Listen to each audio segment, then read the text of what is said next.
So I imagine how you acquire homes has evolved over the years. How is Sure. it for you today? How does that process look? And how do you know that a deal is right for you?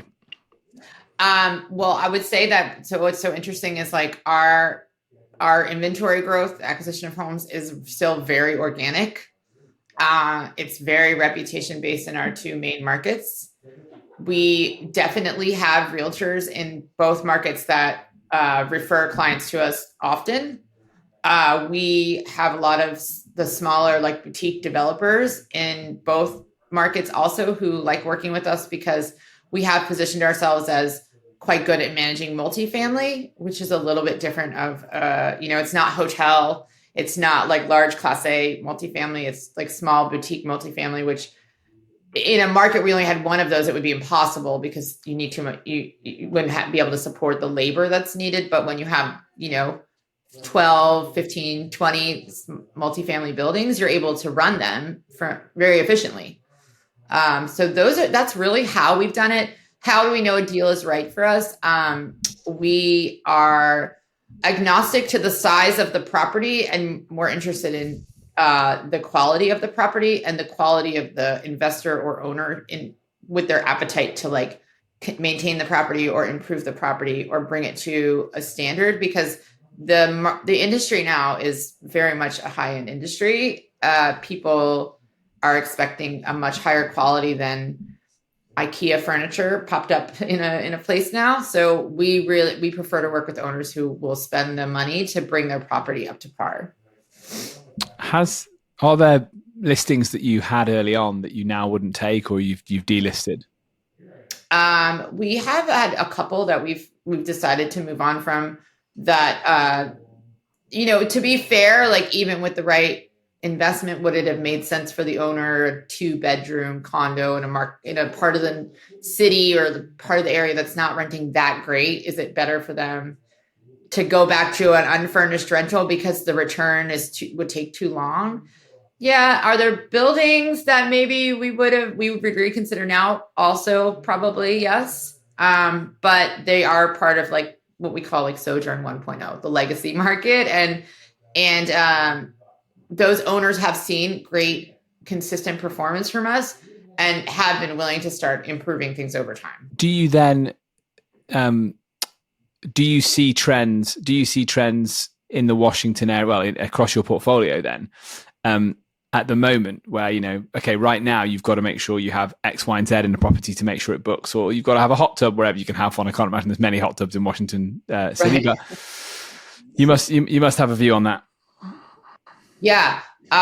Well, I think that for us, what we feel like is really important and what our guests seem to comment the most on is we're very engaged and prioritize the sensory experience of the guest. So it took us 3 years to pick out our linens, our consistent linens.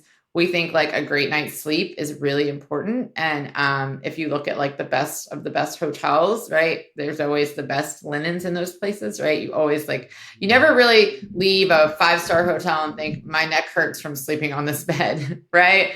Or these sheets were so hot all night. So we've prioritized like the sensory experience. So we have, studios in DuPont Circle that maybe were built in like 1920 that's maybe still have parquet floors, but have great beds and wonderful sofas and great soaps in the shower, great water pressure in the shower. And people really appreciate that. I also think being the best at cleaning is really important, right? And so we have a very robust cleaning program and we keep our cleaners are a part of Sojourn. They're empowered to continue building their small business inside of Sojourn. And so those to me feel like the things that are the most important to guests these days, right? In an urban market, I think, in like when you get out into like the vacation markets, experience might like this whole idea of experiential stay might be more important, right? Or as important as that inside experience. But in a market like DC where people aren't really coming for Sojourn to plan an experiential stay for them, they're coming to like see monuments or have really important meetings. But at the end of the day, they want to come home to like a well regulated temperature, a great place to sit down, everything they need in the kitchen, and a good night's sleep. I really like the way you describe it as prioritizing the sensory experience. Mm-hmm. And what I'm also hearing is a real focus on just doing the simple things really, really well, and Yeah. ensuring that the quality bar is super high. Having just had a few bad nights sleep in a row, I've currently got a very, very sore neck, so I can testify to that. I Yeah. want a good pillow. Give me a good pillow. So that Right. is where potentially you as a business person, you're focusing heavily on the hospitality element here. We talked about how you were a bartender in your first role. Full disclosure, I was a waiter. So I guess, Oh, would love we, it. who would have been tipping who out? Would we have been enemies or friends? Who knows? It depends what restaurant you're in as to how friendly you Right. were. But I would say that's the most important job I ever did, because I think that's where I got my foundation of how you treat a customer. Do you think the things you focused on there, do you think you're heavily influenced by that experience? Yeah. So, I mean, I worked in hospitality like settings for a long time, and I probably knew this going into the old Abbott and why I was a good fit, but like the old Abbott always told you like what we can do and not what we can't do. And it's as simple as like, can I have a Sprite? And the answer is like, we have 7-Up. Is that okay? Like, not, no, we don't have Sprite. Right. And so I try to take that value and like bring it into everything we do at Sojourn. Right. And that to me is like really the baseline of great hospitality, is like finding ways that to me is number one. And the other thing is like delivering before someone knows they need something. Right. And right. So what you're saying was like that sensory experience, the good night's sleep. It's like all of those things are there. None of that has to be asked for. Right. And if we're consistent with that and across our portfolio, then when guests do ask for things, or like we pick up on it's a birthday or something, we have the bandwidth to take care of it, because we're not dealing with like, these pillows are terrible. Can you bring us something different? Right. Or, oh, the shampoo bottle is empty. Can you bring us another one? Right. These things are standard practice across our portfolio. We don't skimp on like making sure they have enough shampoo for their stay. Right. And the old Abbott, like they never told us we can only bring 2 bottles of vodka up for our shifts. Right. There were 5, because like a cold shaken martini delivered it almost instantly was much more important than like that quarter bottle of vodka that, might be downstairs. And that's how I feel like about the experience of being in the homes, right? It's like, is it worth it to not provide great shampoo for someone, or great body wash, or a nice bottle of hand lotion, in the bathroom? I like the concept delivering ahead of time. I think that's Mm-hmm. smart, because one of the hardest things about the industry is that it's not a hotel. The reception's not downstairs. You can't run things up to the room very, very quickly. But with that in mind, clearly you have a luxury product, and a product that you want to make sure gets good reviews from guests. So how do you deal with that, like the additional concierge type service that people might want? Well, that's a great question. And actually, when I was writing about this morning was like, how do we deliver, the buzzword now, the unreasonable hospitality or exceptional hospitality in a disparate environment, right? It's not so easy. And especially for a company like ours, that's like, we have 150 square foot studios and 3,500 square foot homes, right? So it's like, there really is, you can misfire if you're not doing it right. And so one of the things we're building around here is like a lot of automation in our hospitality, meaning not like using tech to deliver that hospitality, but using tech to deliver our humans, right? The big houses, the 6-bedroom house on Capitol Hill with the rooftop deck always gets a pre-arrival inspection, right? We always make sure the gas is working to the fire pit on the roof, and the hammock is clean, and there's wine and chocolates and coffees downstairs for them when they arrive.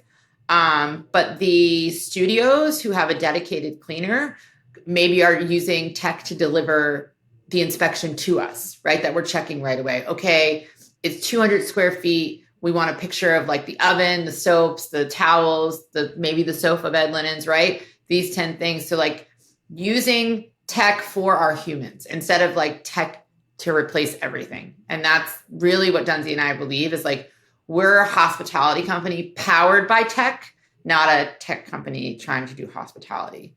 And so we're working really hard on like software solutions right now on those kind of things, right? Automation on like, our hospitality assistants on the ground, they'll know for the month how many pre-arrivals they have, how much we need for gift baskets and welcome gifts, those kinds of things. And then having someone in the background that's dealing with those inspections of the smaller units. Let's talk about midterm rentals. That's a really interesting answer, by the way. Let's talk about midterm rentals. Sure. Is that something that's grown in importance for your business, or was it like that from day one? It's always been like that for us, but it's gotten even more important because of the regulatory environment in Washington, D.C. and in Tidewater. So, the regulatory environment in D.C. is very strict, and it's basically like, it has to be a primary residence in order to do this. So your multifamilies and your investment type portfolios, they're not getting short. They can't do under 30 days any longer. So we were well positioned for the regulation to roll out because we were already doing this and building a total, like a really robust sales funnel of people interested in renting for month or longer stays. And this is a very transient market, as is Tidewater. Tidewater is a very transient military market, and this is a very transient political market. So there's always a need for midterm temporary housing here. I imagine you had a lot of people checking out of places last week after the campaigns were done, right? Usually October is like the best time of year for us here, but every 4 years in October, it's the worst. No one's moving, no one's coming, no one's doing, and also the Congress is out campaigning. So we're like completely empty. And then all of a sudden this like turn comes. And now we've gotten so many calls this week for monthly housing, right? But we were ready. Like our name is out there. It's like, you can come to us for and it's not just monthly, like we want to be flexible, right? So a lot of people need like flexible terms, right? They can't be locked into annual leases. And that's what makes us really unique with what we do, is that we believe in like really flexible terms. And that has been very important to what we've built in the midterm world as well. Some construction companies that are like, listen, we don't know if this is going to keep going. So we need to know every 2 weeks if we can give you notice. And we work with people on that.